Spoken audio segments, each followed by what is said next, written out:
Hello friends, good evening. Sethu's ടാരോയിലേക്ക് ഏവർക്കും സ്വാഗതം.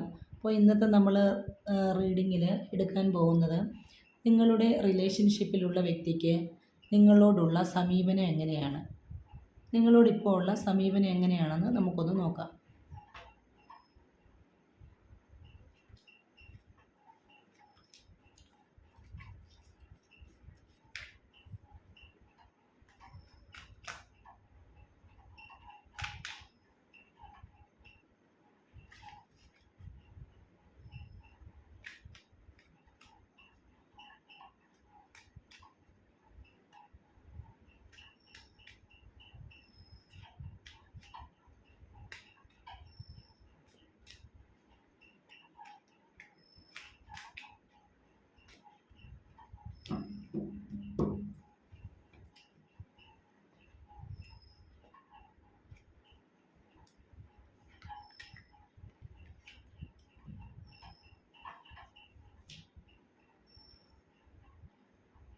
അപ്പോൾ നമുക്ക് ഇന്ന് കിട്ടിയേക്കുന്ന കാർഡെന്ന് പറയുന്നത് 10 ഓഫ് വാണ്ടാണ്.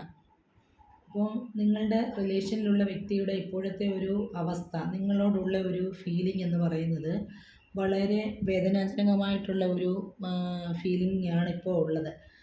എന്താണെന്ന് വെച്ചാൽ അദ്ദേഹത്തിന് ചുമക്കാൻ പറ്റുന്നതിൽ കൂടുതൽ ഭാരമാണ് അദ്ദേഹം എടുത്തുകൊണ്ട് നടക്കുന്നത്. ഒരുപാട് പ്രശ്നങ്ങൾ അദ്ദേഹത്തെ അലട്ടുന്നുണ്ട്. നിങ്ങളുടെ റിലേഷൻഷിപ്പിലുള്ള വ്യക്തി എടുക്കാൻ പറ്റുന്നതിൽ കൂടുതലുള്ള ഭാരമാണ് ഇപ്പോൾ എടുത്തുകൊണ്ട് നടക്കുന്നത്.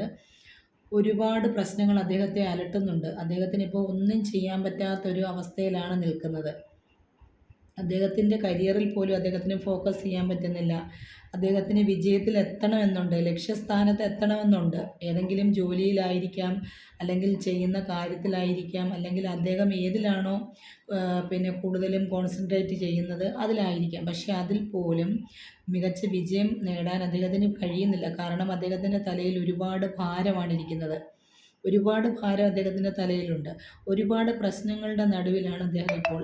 അപ്പോൾ നിങ്ങൾ പറയുന്ന കാര്യങ്ങൾ കേൾക്കാനോ അതിനൊരു സൊല്യൂഷൻ പറഞ്ഞു തരാനോ നിങ്ങളുടെ അടുത്തേക്ക് വരാനോ നിങ്ങളോട് സ്നേഹം പ്രകടിപ്പിക്കാനോ ഒന്നും അദ്ദേഹത്തിന് കഴിയുന്നില്ല. അതിൻ്റെ കാരണം എന്താണ്? അദ്ദേഹം ഒരുപാട് വലിയ ഭാരം തലയിൽ ചുമന്നുകൊണ്ടാണ് നടക്കുന്നത്. അതായത് ഒരു കാർമിക് സൈക്കിളാണ് അദ്ദേഹത്തിന് ഇപ്പോൾ ഉള്ളത്. അതായത് ഒരു കാർമിക് സിറ്റുവേഷനിൽ കൂടിയാണ് അദ്ദേഹം പോകുന്നത്. വളരെ നെഗറ്റീവായിട്ടുള്ളൊരു കാർഡാണ് കിട്ടിയേക്കുന്നത്. അപ്പം നമ്മൾക്ക് മറ്റുള്ളവരുടെ ഒരു കർമ്മം കൂടി നമ്മളെടുത്ത് തലയിൽ വെക്കുകയാണ്. അതായത് നിങ്ങൾ അദ്ദേഹത്തിൻ്റെ ഒരു കാർമിക്കായിട്ടുള്ള ആ ഒരു സിറ്റുവേഷൻ കൂടി നിങ്ങളുടെ തലയിലേക്ക് എടുത്ത് വെക്കുകയാണ് ചെയ്യുന്നത്.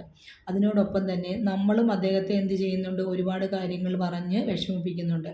അപ്പോൾ എല്ലാം കൂടി ആകുമ്പോൾ അദ്ദേഹത്തിന് വളരെ മുന്നോട്ട് പോകാൻ പറ്റാത്തൊരു സാഹചര്യമാണുള്ളത്. അപ്പോൾ നിങ്ങൾ പ്രതീക്ഷിച്ചിരിക്കുന്ന നിങ്ങളുടെ വ്യക്തി നിങ്ങളിലേക്ക് വരാത്തതിൻ്റെ പ്രധാന കാരണം അദ്ദേഹം ഒരുപാട് ഭാരങ്ങൾ ചുമന്നുകൊണ്ടാണ് നടക്കുന്നത്. അപ്പോൾ ഇതെല്ലാം ഒന്ന് മാറി അദ്ദേഹം ഒന്ന് ഫ്രീ ആയതിനു ശേഷം മാത്രമേ നിങ്ങളിലേക്ക് വരികയുള്ളൂ. Okay, thank you.